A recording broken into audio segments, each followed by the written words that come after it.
નમસ્કાર વિદ્યાર્થી મિત્રો, હું હરેશ નાથ ફરી તમારી સમક્ષ લાસ્ટ વિડીયોમાં યુનિટ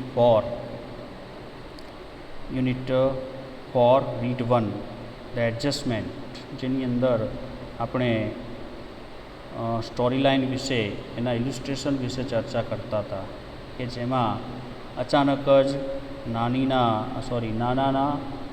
નાનાના બિહેવિયરમાં આવેલો જે બદલાવ છે એ લેખક અહીં અનુભવે છે કે એવા 2-3 કિસ્સાઓ બને છે કે જે લેખકને આઘાતકમ અચંબિત કરી મૂકે છે.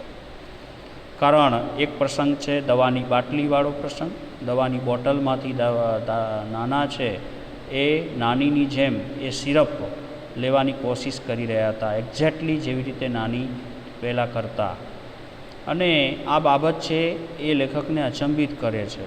અને બીજી વાત એ અચંબિત કરે છે કે નાનાને ક્યારેય પણ ખાંસી ખાતા એમણે સાંભળ્યા નહોતા, તેમ છતાં નાના એ બોટલ માંથી દવા કાઢી અને પીતા હતા.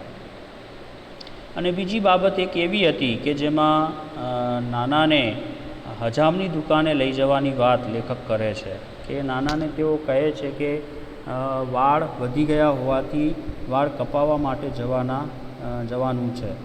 તો આ બાબતે પણ નાનાનું જે રિએક્શન હતું એ પણ અચંબિત કરી દે તેવું હતું.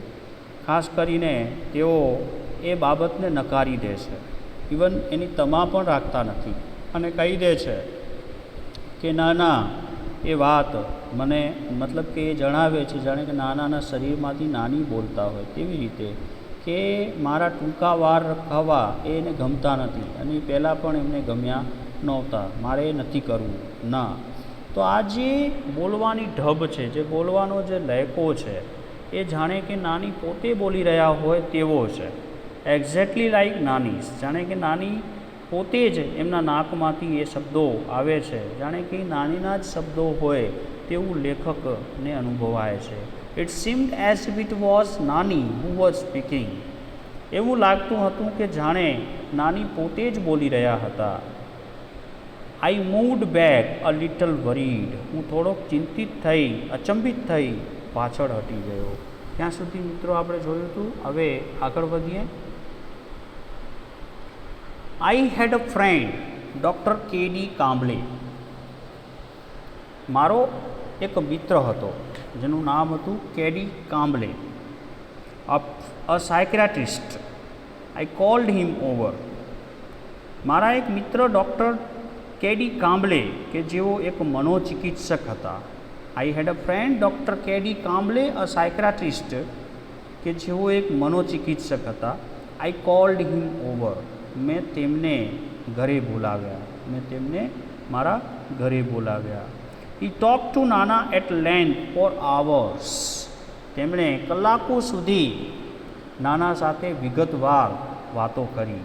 હી ટોક ટુ નાના એટ લેન્થ, વિગતવાર, લાંબા સમય સુધી, કલાકો સુધી એમણે નાના સાથે વાતો કરી. મોસ્ટ ઓફ ધ ટાઈમ, મોટાભાગના સમયે નાના કેપ્ટ ક્વાઇટ. એમાંથી મોટાભાગનો સમય નાના ચૂપ રહ્યા. નાના કાંઈ પણ જવાબ નહોતા આપતા. He did not answer most of doctor Kamble's queries. તેમણે ડૉક્ટર કામ્બલેની મોટાભાગની જે પ્રશ્નો એમણે કામ્બલે કર્યા, જે પૂછા એમણે કરી, એમની કોઈ પણ પૂછાના જવાબો મોટાભાગે નાનાએ આપ્યા નહીં. મોટાભાગના પ્રશ્નો બિલકુલ જવાબવિહીન રહ્યા. બટ વેન હી ડીડ, પરંતુ એમણે જ્યારે પણ જવાબ આપ્યા, but when he did he spoke like nana normally did and in his own voice. પરંતુ જ્યારે પણ જેટલા પણ જવાબો એમણે આપ્યા, બટ વેન હી ડીડ, પરંતુ જેટલા પણ એમણે જવાબો આપ્યા, હી spoke like nana normally did. જેવી રીતે નાના સ્વયં સામાન્ય રીતે બોલતા હતા તેવી જ રીતે એમણે એ જવાબો આપ્યા. And in his own voice, અને તેણે પોતાના અવાજમાં જ એ જવાબ આપ્યા. અહીં ક્યાંય નાનીનો અવાજ કામ્બલેને સાંભળવા મળ્યો નહીં. Something else became evident too. બીજું કાંઈક પણ સ્પષ્ટ થયું. થોડા ઘણા બીજી વસ્તુ પણ સ્પષ્ટતા તરફ આવી, મતલબ કે કામ્બલેને થોડીક બીજી સ્પષ્ટતાઓ પણ મળી આવી કે To one of the numerous questions that Dr. Kamble asked him, he said, "This only she can answer. I will ask her when she comes." मतलब something else became evident too, બીજું કાંઈક પણ સ્પષ્ટ ડૉક્ટર કામ્બલેને જાણવા મળ્યું, અને એ હતું કે to one of the numerous questions, doctor કામ્બલેએ પૂછેલા એમાંના એક પ્રશ્નના પ્રત્યુત્તરમાં, કામ્બલેએ જેટલા અમુક જે સંખ્યાબંધ પ્રશ્નો પૂછેલા એમાંથી એક પ્રશ્નના જવાબમાં, પ્રત્યુત્તરમાં એમણે એવો જવાબ આપેલો કે he said, "this only C can answer", કે આનો જવાબ તો માત્ર નાની જ આપી શકે. સી એટલે કોણ? તો નાની. તો this only C can answer, તમે જે પૂછી રહ્યા છો એનો જવાબ તે જ આપી શકે. I will ask her when she comes, તેણી જ્યારે આવશે ત્યારે હું તેને પૂછી લઈશ. તેણી જ્યારે અહીં આવશે ત્યારે એને હું પૂછી લઈશ. આવો એક જવાબ એક પ્રશ્નના પ્રત્યુત્તરમાં ડૉક્ટર કામ્બલેને નાનાએ આપેલો. મતલબ કે આ એક વિશિષ્ટ પ્રશ્નનો જવાબ હતો, અને વિશિષ્ટ પ્રશ્ન હતો કે જેનો જવાબ નાનાએ વિશિષ્ટ રીતે આપેલો. તો આ કંઈક ક્લુ એમને એવો મળેલો કે જે લેખકે પહેલાં એમને ધારણા કરેલી, કંઈક વિચિત્ર અને વિસંગત કહી શકાય એવી બાબત કામ્બલેએ પણ નોંધ કરી. ડૉક્ટર કામ્બલે શોટ બેક, ડૉક્ટર કામ્બલે તરત જ પૂછી નાખેલો, શોટ બેક. જેવો એ જવાબ મળ્યો કે જ્યારે તે આવશે ત્યારે હું એને પૂછી લઈશ, ત્યારે કામ્બલેએ સમય વેડફ્યા વિના તરત જ પ્રશ્ન પાછો પૂછેલો, "વેર હેઝ શી ગોન?" તેણી ક્યાં ગઈ છે? મતલબ કે નાની ક્યાં ગયા છે?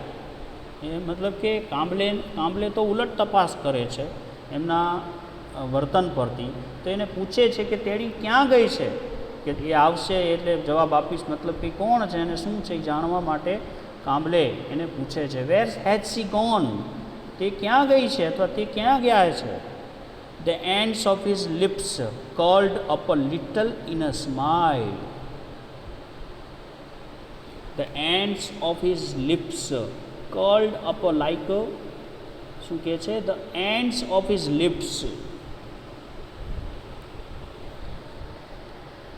The ends of his lips curled up. Curled up મતલબ મરડવા, મતલબ કે હોઠ છે એ મરડાયા. The ends of his lips, એના હોઠના, એમના હોઠના છેડા થોડાક મરડાયા.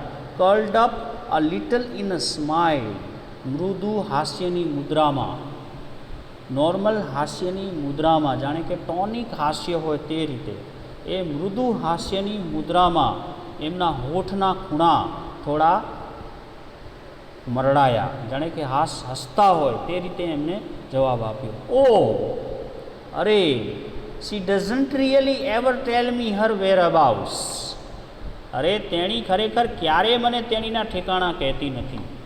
મતલબ કે એ જ બાબત જે જૂની બાબતો હતી, મતલબ કે નાના અને નાની વચ્ચેનો જે વ્યવહાર છે એ ખાસ કરીને અધર તાલે, કે જે રીતે બંને એકબીજા સાથે જીવ્યા છે સતત વાદ વિવાદોમાં, તેનો અત્યારે પણ અસર જોવા મળે છે. જાણે કે નાની દરરોજ એમની વિઝિટે આવે છે, નાની દરરોજ એમની મુલાકાત લે છે, પરંતુ એમને જણાવતા નથી કે તેઓ ક્યાંથી આવે છે ને ક્યાં જાય છે. તેવી રીતે નાના એનો જવાબ એવી રીતે આપે છે, "ઓ શી ડઝન્ટ રિયલી એવર ટેલ મી હર વેર અબાઉટ્સ." તેણી ખરેખર ક્યારેય મને તેના ઠેકાણા વિશે જણાવતી નથી.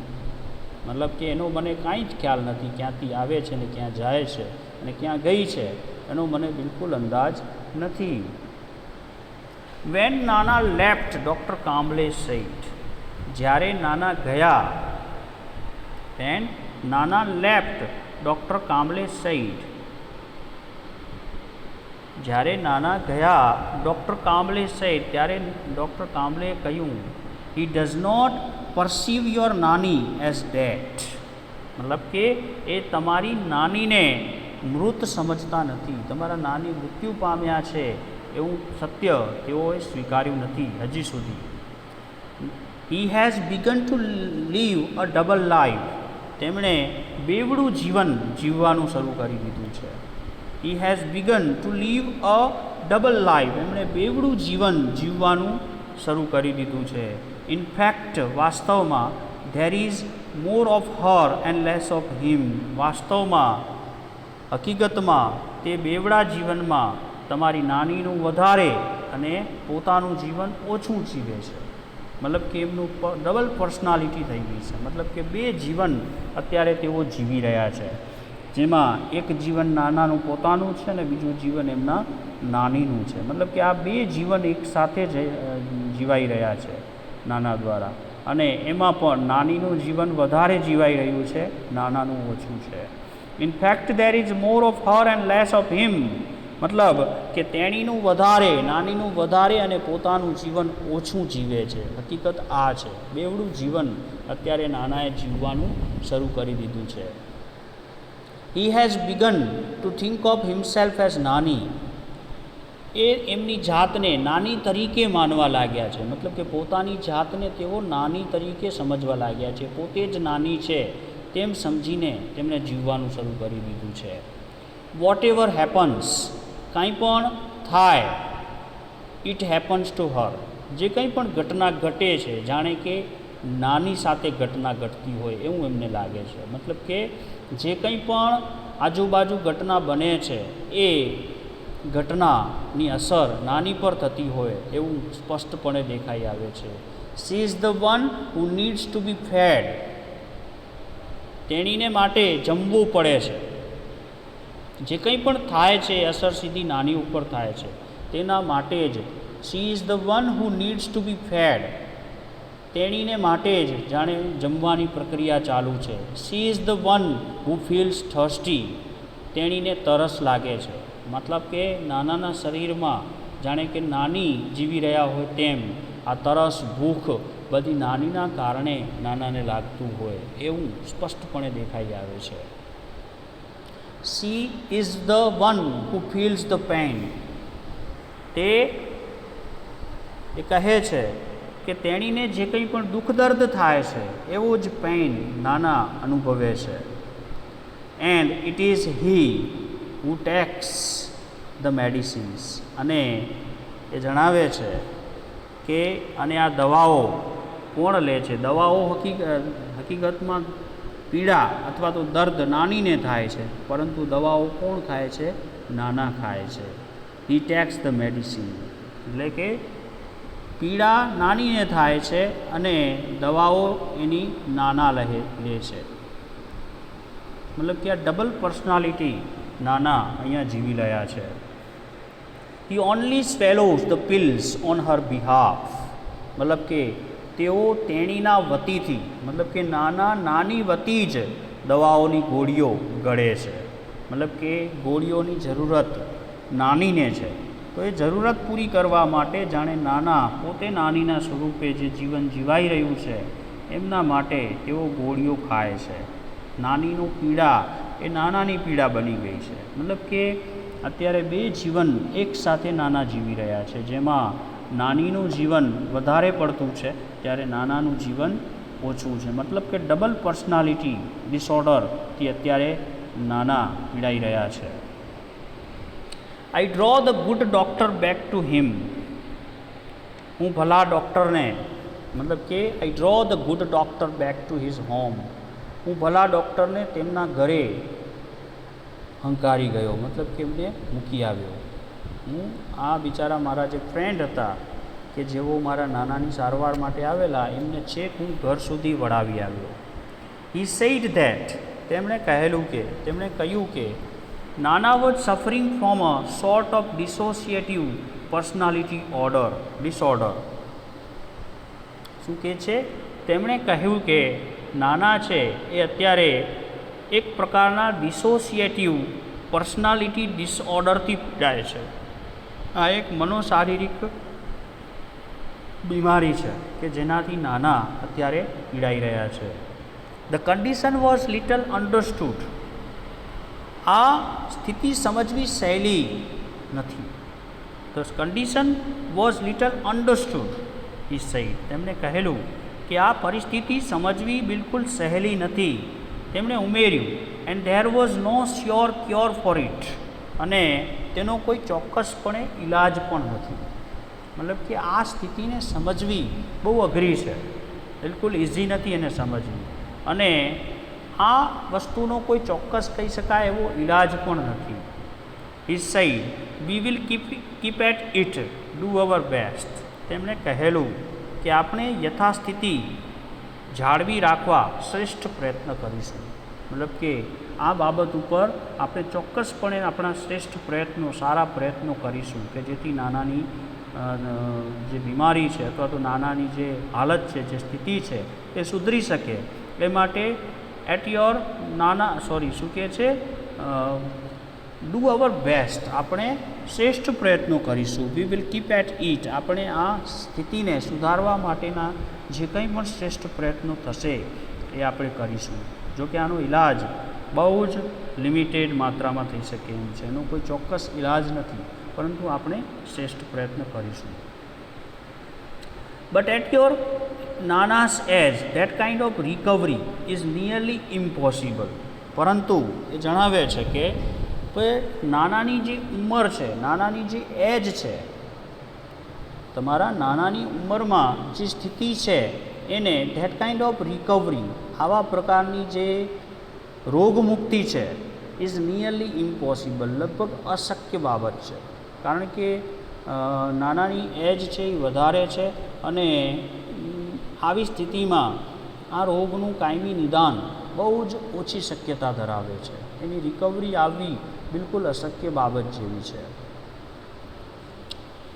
તો આ જે ચર્ચા છે એમના મિત્ર ડૉક્ટર અને લેખક વચ્ચેની, જેની અંદર આપણને ખ્યાલ આવે છે કે પ્રેમની ઉચ્ચતમ સ્થિતિ એક મનોશારીરિક રોગ સુધી પણ લઈ જઈ શકે છે. એના ઉત્તમ ઉદાહરણો આપણે ઇતિહાસમાંથી પણ મળે છે. ખાસ કરીને એવા પ્રેમીઓ થઈ ગયા કે જે છેવટ પાગલની હદ સુધી પણ પહોંચી ગયા છે. ફોર એક્ઝામ્પલ લૈલા અને મજનુ, બરાબર છે. એવી જ રીતે એન્ટની એન્ડ ક્લિયોપેટ્રા, એવી જ રીતે ઘણા બધા ઉદાહરણો, સિરીન છે.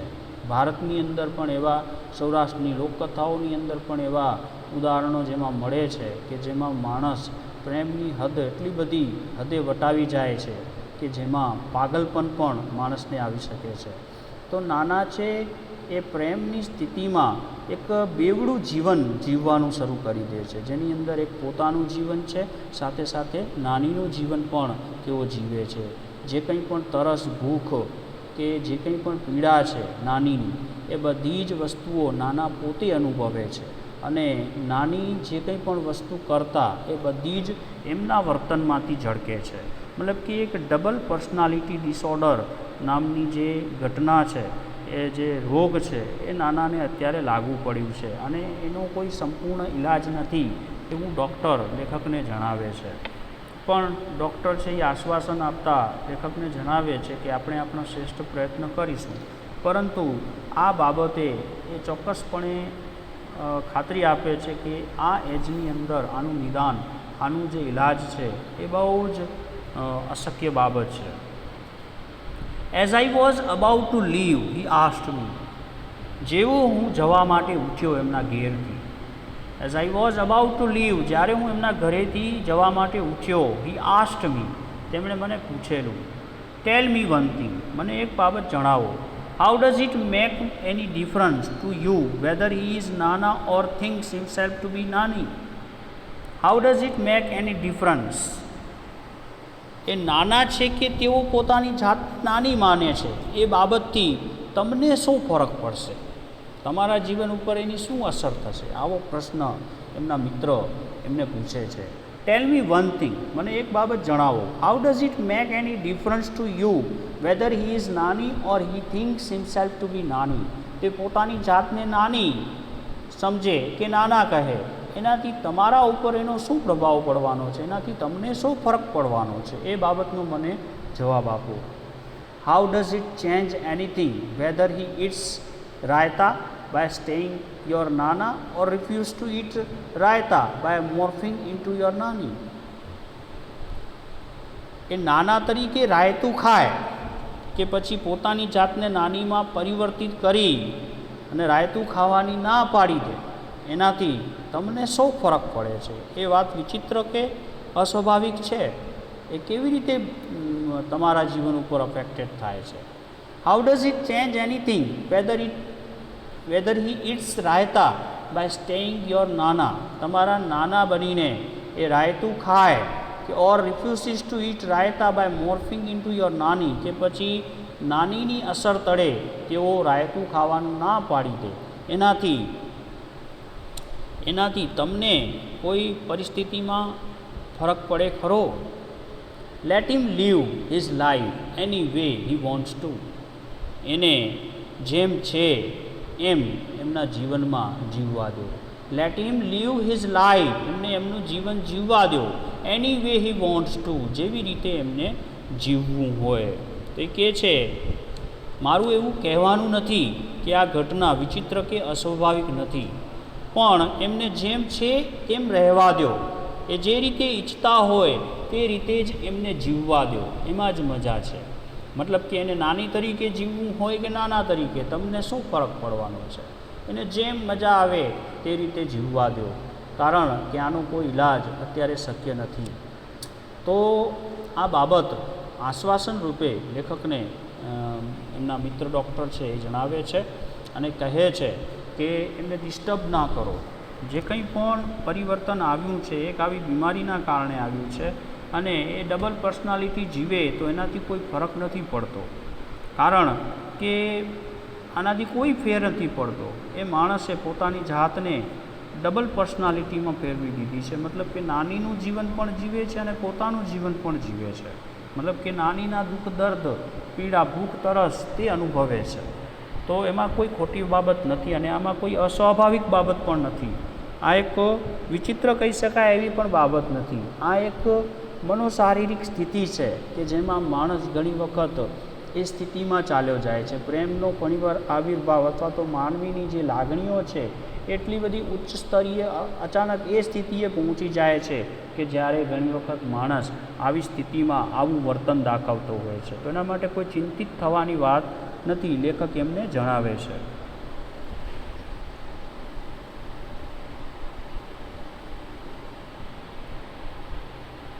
I was late coming back home. મારે ઘરે આવવામાં મોડું થયું. But I did feel quite unburdened and a lot less worried by what doctor Kamble had said. મારે ઘરે આવવામાં, I was late coming back home, મારે ઘરે આવવામાં મોડું થયું.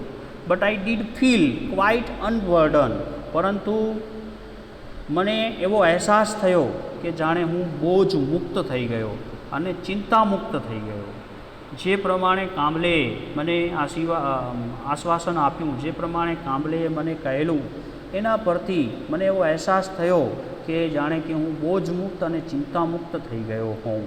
કામ્બલેએ જે કંઈ પણ મને સલાહ આપેલી એનાથી ચિંતા મુક્ત અને બોજ રહિત થવાની લાગણી મારા મનમાં હવે અનુભવી. હવે જે ચિંતા હતી એ થોડી સાહજિક રીતે ઓછી થઈ ગઈ. આઈ થોટ ધ વે નાના હેડ મેડ ઇઝ એડજસ્ટમેન્ટ વિથ નાની. મેં વિચાર્યું, આઈ થોટ ધ વે નાના હેડ મેડ ઇઝ એડજસ્ટમેન્ટ વિથ નાની. મેં વિચાર્યું કે જે રીતે નાનાએ નાની સાથે સુમેળ કરી લીધો, we too should make adjustment with him. એ જ રીતે અમારે પણ તેમની સાથે અનુકૂળતા સાધી લેવી પડશે. જે રીતે નાનીના મૃત્યુ પછી નાનાએ જે રીતે પોતાના જીવનનું અનુકૂલન સાધી લીધું છે, મતલબ કે નાનીનું જીવન પણ એમણે પોતે જીવવાનું શરૂ કરી દીધું છે. મતલબ કે તેઓ એકલા નથી, હજી પણ નાની એમની સાથે છે, એવો ભાવ એમના મનમાં એમણે ધારી લીધો છે. મતલબ કે એમણે નાનીના જીવન સાથે, નાનીની લાગણીઓ સાથે, નાનીના સહવાસ સાથે એ જે રીતે અનુકૂલન સાધી લીધો છે તે જ બાબત છે લેખક જણાવે છે કે અમને પણ હવે તેમની સાથે અનુકૂળતા, સુમેળ સાધી લેવો જોઈએ. આ બાબત છે લેખકને સમજાય છે. I reached home. હું ઘરે પહોંચ્યો. When I walked into nana's room to wake him up. જ્યારે હું નાનાના રૂમમાં તેમને ઉઠાડવા માટે ગયો, એમને જગાડવા માટે હું ગયો, I found him sleeping in Nani's bed. મેં જોયું કે તેઓ નાનીના પલંગમાં સૂતા હતા. મેં જોયું કે તેઓ નાનીના પલંગમાં સૂતા હતા. I found him sleeping in Nani's bed. નાનીના પલંગમાં તેઓ સૂતા હતા. I lifted the blanket to wake him up. મેં તેમને ઉઠાડવા માટે ઓઢેલો જે ધાબળો હતો એને ઉપાડ્યો તો હું દગાઈ જ ગયો. I was stunned. I lifted to blanket to wake him up. જ્યારે મેં એમને જગાડવા એમના ઉપર જે ધાબળો ઓઢેલો હતો એને હટાવીને મેં જ્યારે જેવો ઊંચો કર્યો તો હું તો એકદમ સ્ટન્ડ, બિલકુલ ચોંકી ગયો. સ્ટન્ડ મતલબ આશ્ચર્યચકિત થઈ જવું, એસ્ટોનિસ્ડ થઈ જવું, શોક્ડ થઈ જવું, આઘાત પામવો. તો એ કહે છે કે હું બિલકુલ અચંબિત થઈ ગયો, એકદમ શોકગ્રસ્ત થઈ ગયો, એકદમ આઘાત પામ્યો એ જોઈને, એ દ્રશ્યને, કે he was sleeping in Nani's dhoti and blouse, કે તેઓ નાનીની ધોતી અને બ્લાઉઝ પહેરીને સૂતેલા હતા. તો નાના છે, નાનીના કપડાં પહેરીને સૂતેલા હતા. આ બાબત છે એનાથી લેખક અચંબિત થઈ જાય છે, પરંતુ પાછળથી એમના જેમ મિત્રએ સમજાવ્યું હતું એ બાબત એમને સમજાઈ તો હશે જ ચોક્કસપણે. તો મિત્રો, આ ચેપ્ટર છે એ એક પ્રશ્નને અહીંયા છોડે છે કે કોઈક વ્યક્તિના મૃત્યુ બાદ એ જે અસર છે એ માનવીના જીવનમાં રહી જતી હોય છે અને એ અસરને નીકળતા વર્ષો લાગી જતા હોય છે.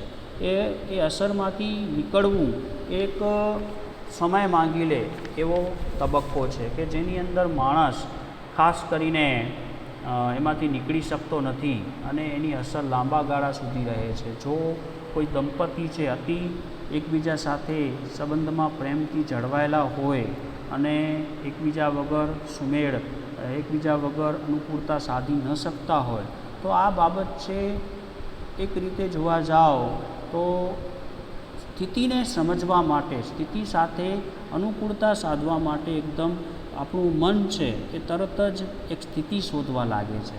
અને એક એવી આવી બીમારી જેને મનોવિજ્ઞાન એક બીમારી કહે છે, પરંતુ આધ્યાત્મિક લેવલે મનોશારીરિક રીતે એમ કહી શકાય કે માનસિક રાહતના સમાચાર છે. કારણ કે જે આઘાત, કોઈકના મૃત્યુ, સ્વજનના મૃત્યુનો જે આઘાત છે એ માણસને જીવવા નથી દેતો. જેની હાજરી સતત ખટક્યા રાખે છે, જેની ગેરહાજરી છે સતત મનમાં ખટક્યા રાખે છે, એના કરતાં બેટર છે કે તે વ્યક્તિ પોતાના મનથી એ વ્યક્તિ એની સાથે જ છે એવી કલ્પના કરે, એ વધારે બેટર છે. તો એનું જીવન છે એ કષ્ટદાયક આઘાતમાંથી નીકળી શકે છે અને એને જીવવાનો એક ચાન્સ પણ મળી રહે છે. મતલબ કે એક આઘાતગ્રસ્ત અવસ્થામાંથી નાના છે પોતાના જીવનનો માર્ગ એક બેવડી પર્સનાલિટી તરીકે શોધી લે છે. મતલબ કે એડજસ્ટમેન્ટ સાધી લે છે. નાનીના જીવન સાથેનો જે સુમેળ છે એમનો એ નાનીના મૃત્યુ બાદ પણ જળવાઈ રહે છે. તો આ એક મનોશારીરિક પ્રક્રિયા છે કે જેમાં મનોવિજ્ઞાન એમ કહે છે કે અમુક બાબતો જ્યારે આપણા જેને કહેવાય ને આપણા હદમાં નથી હોતી, આપણા પ્રયત્નના હદમાં નથી હોતી, ત્યારે આપણું માનવ મન એના નિવેડા, એના પ્રશ્નોના સોલ્યુશન પોતે જ કરી લેતું હોય છે. દાખલા તરીકે ઘણા બધા સંઘર્ષો આપણા જીવનમાં જન્મતા હોય છે અને એ સંઘર્ષોને પહોંચી વળવા માટે આપણું મન છે એ બચાવ પ્રયુક્તિઓનો પણ ઉપયોગ કરે છે અને યુક્તિઓનો પણ ઉપયોગ કરે છે. એક જ એક્ઝામ્પલ મિત્ર આપીશ બચાવ પ્રયુક્તિનું. દાખલા તરીકે આપણે કોઈક વસ્તુ ઈચ્છીએ છીએ પણ અને એ ઈચ્છેલી વસ્તુને પ્રાપ્ત કરવા માટે આપણે શ્રેષ્ઠ પ્રયત્ન પણ કરીએ છીએ, પરંતુ એ પ્રયત્નમાં આપણે સફળ થતા નથી. ત્યારે આપણું મન છે, જો આપણું અહંકાર તત્વ વધારે હશે તો આપણું મન છે સીધો એનું રિએક્શન એવી રીતે આપે છે કે દ્રાક્ષ તો ખાટી છે. મતલબ કે આપણે એ ગોલને, એ ગંતવ્યને ઓછી મહત્ત્વ આપતા એને આપણે કહી દઈએ છીએ કે આપણા કામનું નહોતું. મતલબ કે આ એક બચાવ પ્રયુક્તિ છે કે જે માણસના મનને સ્ટ્રેસમાંથી, માણસના મનને આઘાતમાંથી ઓછો સ્ટ્રેસ આપવા માટે જીવાડે છે. મતલબ કે એને સ્ટ્રેસ મુક્ત કરે છે આવી બચાવ પ્રયુક્તિઓ. તો અહીંયા નાના પણ આ આઘાતની સ્થિતિમાંથી એક બચાવ પ્રયુક્તિ રૂપે એક બેવડી પર્સનાલિટી જીવે છે કે જેમાં નાનાને એવું લાગે છે કે નાની હજી પણ હયાત છે, મૃત્યુ પામ્યા નથી, એમની આસપાસ જ છે, તેથી રીસાય છે. નાનીથી રીસાયેલી અવસ્થામાં રોજની જે પ્રમાણે એમનું જીવન ગોઠવાયેલું છે તે જ પ્રમાણે એમનું વર્તન છે. એમને એમ ખબર જ છે કે જાણે નાની હજી પણ હયાત છે. એમાં ઘણા બધા એવા પ્રસંગો લેખકે ટાંક્યા. એક તો નાનીનો જે પલંગ છે એ ઉઠાવવા દેતા નથી. તો આ બાબત એમ દર્શાવે છે કે નાના છે એ નાનીને કેટલો ચાહે છે અને એમની પર્સનાલિટીમાં કેટલા ગળાડૂબ છે કે જે એવું માને છે કે નાની હયાત જ છે, એમની આજુબાજુ જ છે, એમને એમના મૃત્યુના કોઈ જ સગડ નથી. તો આ પર્સનાલિટી ડિસઓર્ડરના પ્રશ્નને અહીંયા લેખકે એક શોર્ટ સ્ટોરી રૂપે મૂકેલું છે. તો અહીંયા ટાઇટલ છે જે એડજસ્ટમેન્ટ એ રીતે સાર્થક છે કે નાના પોતાના જે સંસ્મરણો છે, જે નાના છે પોતાનું જે જીવન છે એ નાનીની અંદર નાનીના જીવન સાથે એડજસ્ટ કરી દે છે, સુમેળ કરી દે છે. મતલબ કે નાનીના મૃત્યુનો જે આઘાત છે એ નાના છે એ જીરવી જાય છે. મતલબ કે માનસિક સ્તરે એ એવું અનુભવે છે કે નાની હજી પણ હયાત છે. મતલબ કે એમની મૃત્યુ પામેલી શારીરિક અવસ્થાને ભૂલીને એક માનસિક અવસ્થા સ્વરૂપે તેઓ નાનીને સ્વીકારે છે. આજ હમણાંની સ્થિતિમાં પણ તેમણે નાનીના જીવન સાથે અનુકૂળતા સાધી લીધી છે, એડજસ્ટમેન્ટ કરી લીધું છે. તો આ રીતે મિત્રો આ શીર્ષક છે એ ખાસ કરીને સફળ નીવડ્યું છે એમ કહી શકાય અને યોગ્ય છે, એપ્રોપ્રિએટ છે એમ કહી શકાય છે. અને મિત્રો અહીંયા આ ચેપ્ટરમાંથી ધ એડજસ્ટમેન્ટ નામની શોર્ટ નોટ પણ પૂછાય છે જે ટાઇટલ ઉપર જ આધારિત છે અને નાના અને નાની વચ્ચેનું જે રિલેશન છે એના વિશે પણ એક શોર્ટ નોટ પૂછાય છે. તો મિત્રો ખાસ એ તમે પ્રિપેર કરી લેજો અને આ પાઠની અંદર આવતા અમુક જે શબ્દો છે એના ઉપર આપણે ફ્રેસિસ છે જેના ઉપર આપણે ખાસ કરીને નજર ફેરવીએ તો બહુ અગત્યના શબ્દો અહીંયા આવતા હોય છે જેની આપણે ચર્ચા એકવાર કરી લઈએ. જે દેખાય એમાં સૌથી પહેલું વિસ્પર. વિસ્પર મતલબ કાનમાં ધીમેથી વાત કરવી, કોઈની કાનની અંદર જઈને ધીમેથી વાત કરવી. ત્યાર પછી બીજો એક શબ્દ છે ફ્યુનરલ. ફ્યુનરલ મતલબ ક્રિમેશન, કોઈક વ્યક્તિનું મૃત્યુ બાદ કરવામાં આવતી જે વિધિ છે ધેટ ઇઝ ફ્યુનરલ. ત્યાર પછી બીજો એક શબ્દ છે ધેટ ઇઝ રેડિયન્ટ. તો રેડિયન્ટ મતલબ ડિલાઇટેડ. ડિલાઇટેડ મીન્સ ખુશખુશાલ હોવું, ખુશખુશાલ હોવું અને ખુશીસભર હોવું, હેપી હોવું, ધેટ ઇઝ રેડિયન્ટ. ત્યાર પછી એક બીજો શબ્દ છે ધેટ ઇઝ ફાયર. ફાયર મતલબ પવિત્ર, ચિતાગ્નિ. મતલબ કે ચિત્તા ઉપર ચડાવવામાં આવે ત્યારે જે અગ્નિ આપવામાં આવે છે ધેટ ઇઝ ફાયર. પછી બીજો એક શબ્દ છે ધેટ ઇઝ બિયર. બિયર મતલબ ઠાઠડી નનામી, ધેટ ઇઝ કેફિન સપોર્ટ અથવા તો કેટેફેલેક. કેટેફેલેક કરીને એનો એક સિનોનિમ્સ છે. ત્યાર પછી બીજો એક શબ્દ છે કિબલ. કિબલ મતલબ vote? Two argue or find faults. મતલબ કે દલીલો કરવી અથવા તો કોઈક બાબતમાંથી સતત ફોલ્ટ શોધવા અને ફોલ્ટ શોધીને શુલ્લક બાબતો માટે વિવાદ કરવો. That is a quick quarrel in different things. મતલબ કે quibble, to argue or find faults. ત્યાર પછી એક બીજો શબ્દ છે ધેટ ઇઝ ઇન્ટરવિન. ઇન્ટરવિન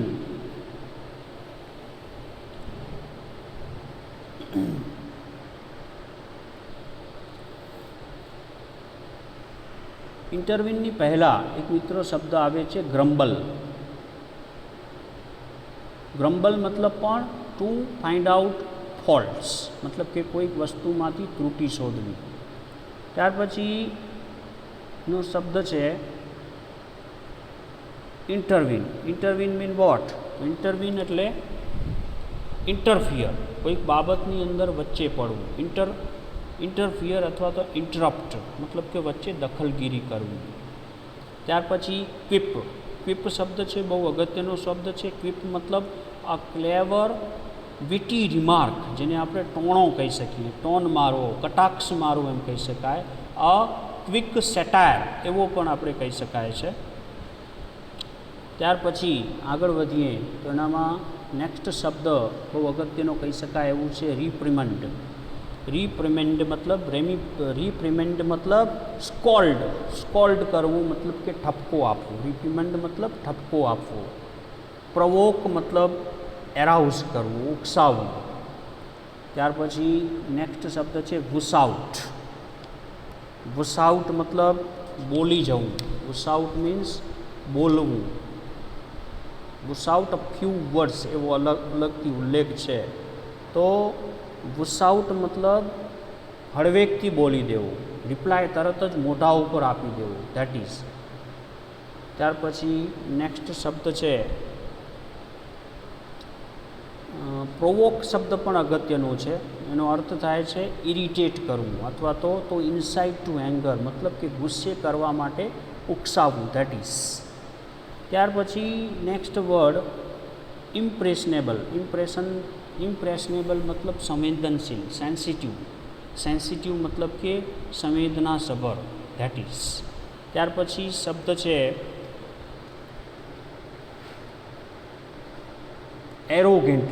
એરોગેન્ટલી मतलब કોઈ પણ પ્રકારની રોકટોક વિના. એરોગેન્ટલી मतलब નિર્ભીક રીતે, બિલકુલ કોઈ જ પ્રકારના અડચણ વિના, ધેટ ઇઝ એરોગેન્ટલી. અથવા તો એરોગેન્ટલી માટે એમ કહી શકાય કે સ્કોપફુલી મતલબ કે કોઈ પણ પ્રકારની તમા વિના, દરકાર વિના કોઈ પણ બાબત કરી દેવી, ધેટ ઇઝ એરોગેન્ટ.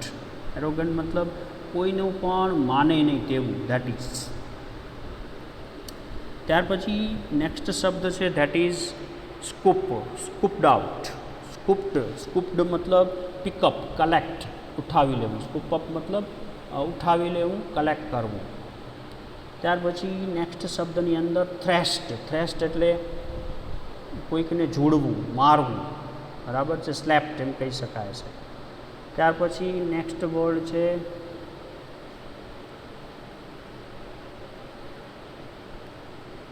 લોનલીનેસ मतलब સોલિટ્યુડ, એકાંત અથવા તો એકલતા. ત્યાર પછી ઓડિબલી શબ્દ છે ઓડિબલી मतलब મંદ સ્વરે, માત્ર સંભળાય એવા સ્વરે. ત્યાર પછી નેક્સ્ટ શબ્દ છે રોટ मतलब બ્રેકડાઉન અથવા ગો બેડ, સડવું, ધેટ ઇઝ. ત્યાર પછી એક શબ્દ છે ધેટ ઇઝ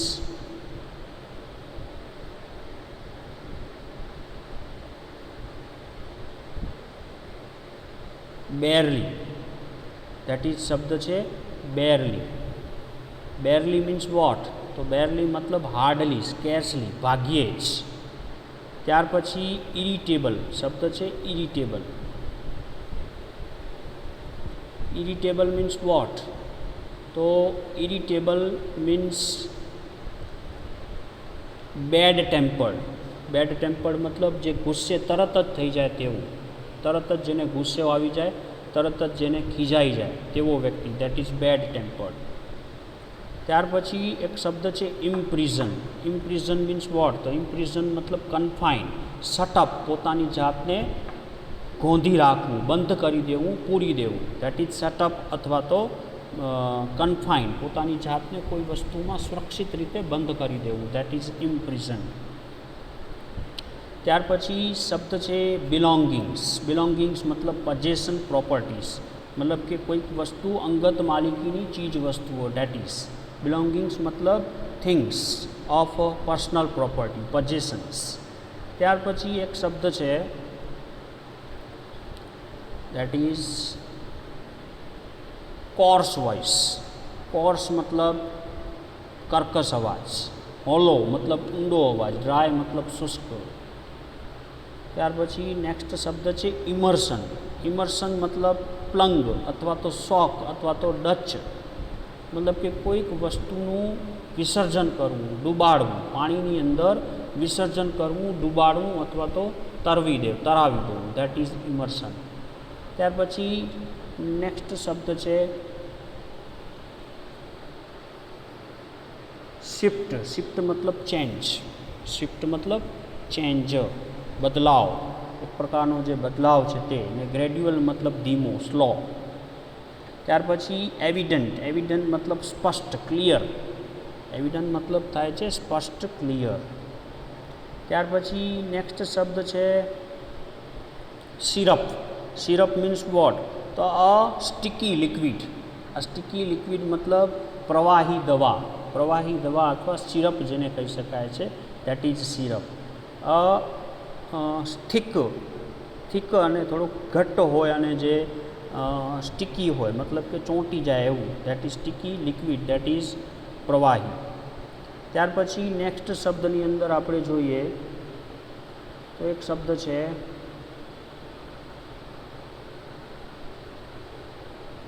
પાઉસ્ડ. પાઉસ્ડ મતલબ સ્ટોપ કરવું, થોડીક વાર રોકાઈ જવું. ત્યાર પછી ટેકન અબેક. ટેકન અબેક મતલબ એસ્ટોનિસ્ડ, સરપ્રાઇઝ, આઘાત અનુભવવું. ત્યાર પછી નેક્સ્ટ વર્ડ છે ઇન્સિસ્ટેડ. ઇન્સિસ્ટેડ મતલબ ભાર આપવું, કોઈ વસ્તુ ઉપર આગ્રહ કરીને કહેવું, ધેટ ઇઝ. ત્યાર પછી નેક્સ્ટ વર્ડ છે ઇન્ટોનેશન. ઇન્ટોનેશન મતલબ લહેકો. લહેકો અથવા તો ટોન. ઇન્ટોનેશન મતલબ બીજો એક શબ્દ છે ટોન અથવા તો ઇન્ફ્લેક્શન મતલબ કે બોલવાનો જે લહેકો છે તે. ત્યાર પછી નેક્સ્ટ વર્ડ છે નેઝલ. નેઝલ મતલબ સાઉન્ડ પ્રોનાઉન્સ્ડ ફ્રોમ નોઝ, મતલબ કે નાકમાંથી નીકળતો જે અવાજ છે દેટ ઇઝ નેઝલ. ત્યાર પછી સાયક્રેટિસ્ટ. તો સાયક્રેટિસ્ટ મીન્સ વોટ? તો ફિઝિશિયન હુ પ્રેક્ટિસિસ સાયક્રેટરી. સાયક્રેટરી મતલબ કે મનોવિજ્ઞાનનો અભ્યાસ કરનારો જે વ્યક્તિ છે દેટ ઇઝ સાયક્રેટિસ્ટ. મતલબ કે મનોચિકિત્સક જે છે કે જે માનસિક રોગીઓની સારવાર કરે છે તે. Person who practise psychiatry, that is psychiatrist. ત્યાર પછી નેક્સ્ટ વર્ડ આપણે જોઈએ તો ન્યુમરસ. ન્યુમરસ મતલબ સંખ્યાબદ્ધ, ઘણી બધી રીતે અથવા તો ઘણી બધી સંખ્યામાં, in number of, that is ન્યુમરસ, ઘણી બધી સંખ્યામાં. ત્યાર પછી નેક્સ્ટ શબ્દ છે કર્લ્ડ અપ. કર્લ્ડ અપ મતલબ વળાંક લેવો, ટર્ન્ડ અપ, વળાંક લેવો. પછી નેક્સ્ટ શબ્દ છે વેર અબાઉટ્સ. વેર અબાઉટ્સ મીન્સ વોટ? તો whereabouts means the place where a person or thing is, મતલબ કે ઠેકાણું, સ્થાન. વેર અબાઉટ્સ મતલબ સ્થાન, લોકેશન એમ કહી શકાય. ત્યાર પછી નેક્સ્ટ વર્ડ છે પરસ્યુ. પરસ્યુ મતલબ કન્વિન્સ, પોતાની જાતને માનવું અથવા તો મેળવવું. ટેક ઇન માઇન્ડ મતલબ કે પરસ્યુ કરવું, કોઈ બાબતને અંદર સુધી મેળવવી, પ્રાપ્ત કરવી, રિસીવ કરવી, ધેટ ઇઝ. ત્યાર પછી નેક્સ્ટ શબ્દ છે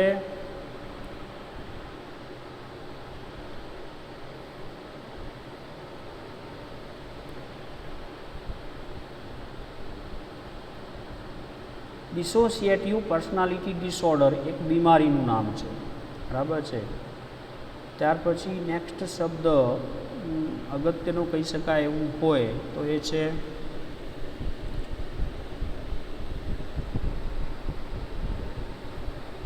અનબર્ડન્ડ. અનબર્ડન્ડ મીન્સ વોટ? તો ફ્રી ફ્રોમ બર્ડન, મતલબ કે બોજા મુક્ત થવું. અને નેક્સ્ટ વર્ડ છે એડજસ્ટમેન્ટ. એડજસ્ટમેન્ટ મતલબ કન્સિલિએશન, સુમેળ સાધવો, હાર્મની સાધવી, ટેક વિથ હાર્મની અથવા ટુક વિથ હાર્મની અથવા રિકન્સિલિએશન મીન્સ એડજસ્ટમેન્ટ. એડજસ્ટમેન્ટ શબ્દ મિત્રો પૂછાઈ શકે છે. એડજસ્ટમેન્ટ મતલબ રિકન્સિલિએશન ઓર ગ્રાન્ટ હાર્મની ઓર એસ્ટાબ્લિશ હાર્મની, મતલબ કે સુમેળ સાધવો, દેટ ઇઝ એડજસ્ટમેન્ટ. અને ત્યાર પછી એક શબ્દ છે જે બહુ અગત્યનો છે, ધેટ ઇઝ સ્ટન્ડ. સ્ટન્ડ મતલબ શોક્ડ.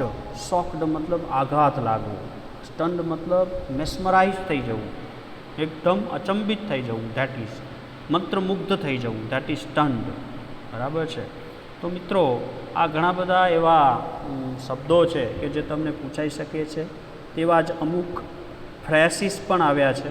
દાખલા તરીકે in the first flush of love, in the initial attraction of લવ, મતલબ કે પ્રેમના પ્રથમ દ્રષ્ટિએ પ્રેમમાં પડવું, that is in the first flush of લવ, મતલબ કે લવ એટ ફર્સ્ટ સાઇટ એમ કહી શકાય. પ્રેમના પ્રથમ દ્રષ્ટિએ પ્રેમમાં પડી જવું, ધેટ ઇઝ. ત્યાર પછી બિયર ધ બન્ટ, એવો પણ એક ફ્રેશ તમને શબ્દ સમૂહ પૂછાયો છે.